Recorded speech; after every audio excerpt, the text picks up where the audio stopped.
Welcome to 10-Minute Edwards, where we learn the theology of Jonathan Edwards 1 minute at a time. I am Kyle Strobel, your host, and the clock starts now.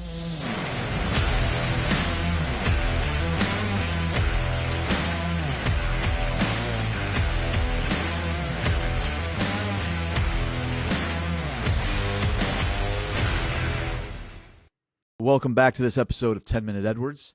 As always, I'm Kyle Strobel, and we are in the midst of talking about why God would create the world.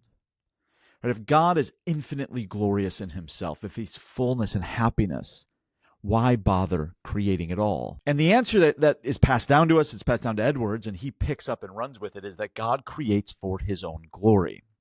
So let me just begin with a quote, and then I want to think a little bit about how Edwards is reading the biblical usage of glory. But let's just start with a quote from Edwards. He says, "'Tis a thing infinitely good in itself, that God's glory should be known by a glorious society of created beings, and that there should be in them an increasing knowledge of God to all eternity, is an existence, a reality infinitely worthy to be, and worthy to be valued and regarded by him, to whom it belongs, in order that it be, which of all things possible is fittest and best." That is a classic quote from Edwards right there. Kind of awkward, a couple too many commas. Kind of it starts and stops and kind of bumps around a little bit. Notice that Edwards here, he's looking at God kind of communicating his glory. He's saying it's an infinite good. Later, I'm going to be critical of some of Edwards' usage of this. I think he has quite a lot of slippage on the word infinite. That becomes problematic because infinite is a kind of register in which we talk about God's being. But for Edwards, that term seems to slip into all sorts of places. This is a habit often that preachers have.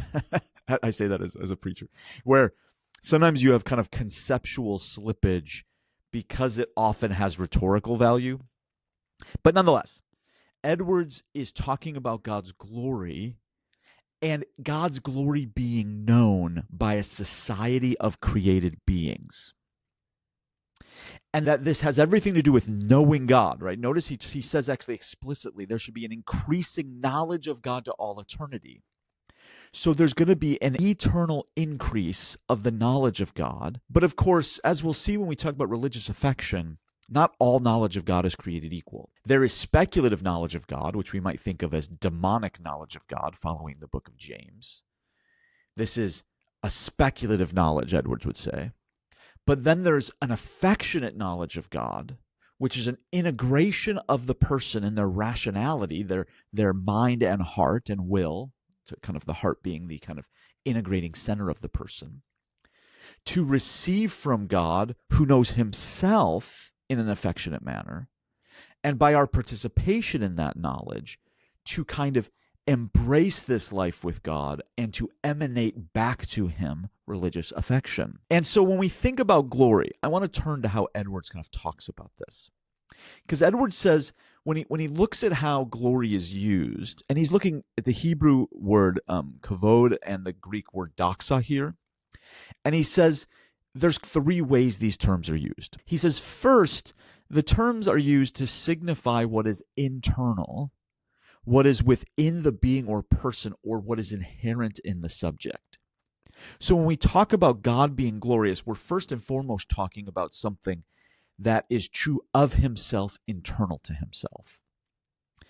And remember, as Edwards uses what is often called a psychological analogy to talk about God, God is the infinite movement of self-knowledge and love that we talk about as affection. And so when Scripture names God's fullness, the fullness of God's glory, that is going to be the fullness of knowledge and love. But then secondly, he says, there is a communication of glory that we call glory. And so this is what he calls an emanation or an exhibition or communication of this internal glory. So glory is fullness itself. It's complete. It has no need. And then there's a communication, an external manifestation of this glory that is also glorious. And then finally, he says there's a third dimension to this glory. He goes, when Scripture talks about glory, right, it's the internal glory, it's the communication of that glory. But then lastly, he says it is used for the knowledge or sense or effect of these in those who behold it, to whom the exhibition or communication is made, or an expression of this knowledge or sense or effect. Getting classic Edwards line right there. You have to kind of sit with it for a little while. Notice what he's saying here. So God in his infinite fullness wills to emanate that fullness external to himself, to communicate it. But God doesn't just communicate kind of arbitrarily.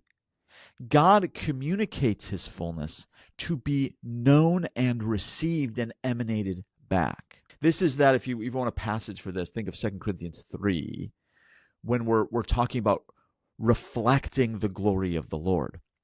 Right? God's communicated his glory, which is the fullness of his knowledge and love. That includes greatness, because knowledge of God includes his greatness. That's going to include things like the divine attributes, for instance. God is going to manifest himself to this world.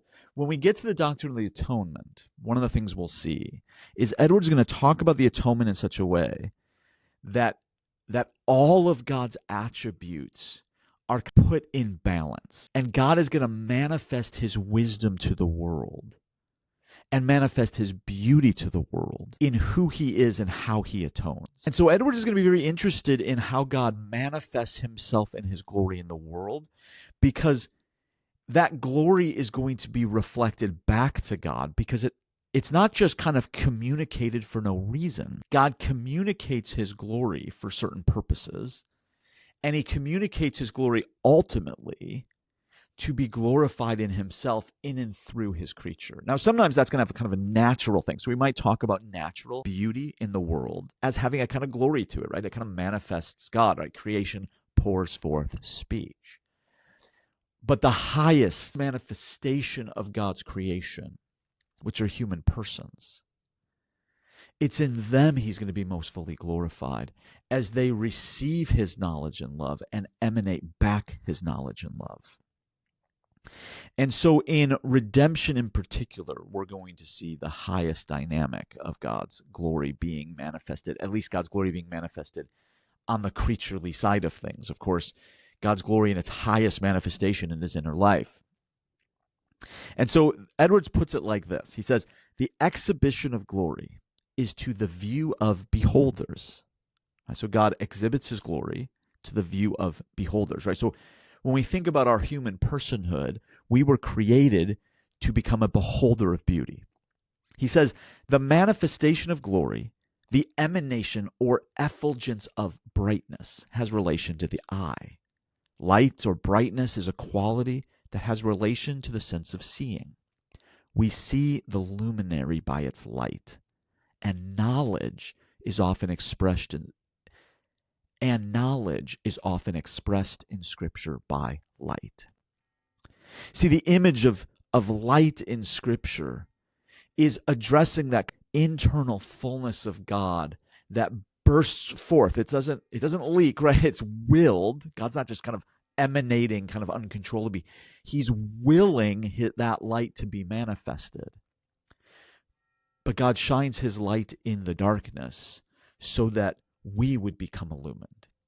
And in his light we see light. In his light we behold God.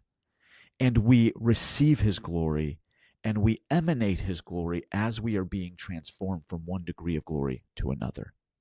So God creates the world because the manifestation and communication of his glory is of an infinite good.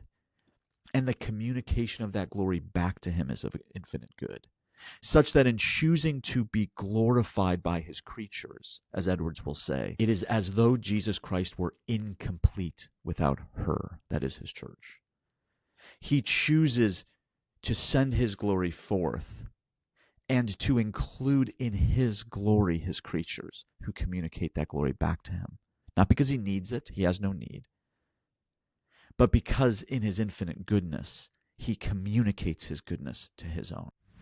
Thank you for listening to 10-Minute Edwards. For more information about the Jonathan Edwards Project, check out kylestrobel.substack.com, where you can subscribe for free.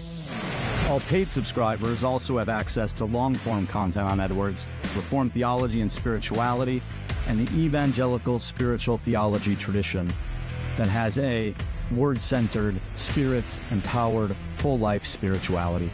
Thank you again.